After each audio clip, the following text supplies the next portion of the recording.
এই যে একটা মৃত্যু ফাঁদ আমরা এইভাবে চলাফেরা করি। আসসালামু আলাইকুম। আজকে ফজর নামাজের পরে হঠাৎ এদিকে আসছি।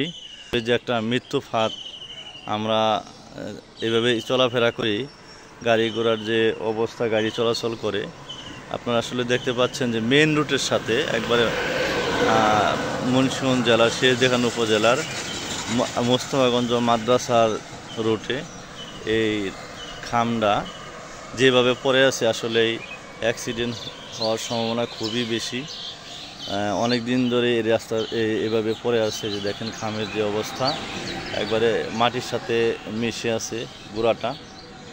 এই খামটা অবশ্যই অনেকেরই চোখে পড়েছে, কিন্তু খামটা সরানো হয়নি, অত্যন্ত দুঃখজনক। আমি যথাযথ কর্তৃপক্ষের দৃষ্টি আকর্ষণ করছি, খামটা অবশ্যই সরকারিভাবেই এখানে আছে, এটা সরকারি উদ্যোগে সরানো উচিত বলে মনে করি।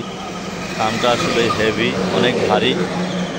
খামটা যাতে দ্রুত সরানো হয়, মানুষের কখন কোনো দুর্ঘটনা ঘটবে বলা যায় না।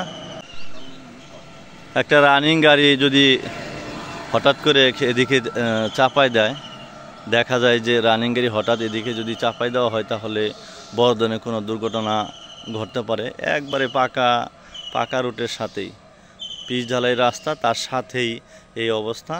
এটা যাতে দ্রুত সরিয়ে দেওয়া হয় যথাযথ কর্তৃপক্ষের দৃষ্টি আকর্ষণ করছি।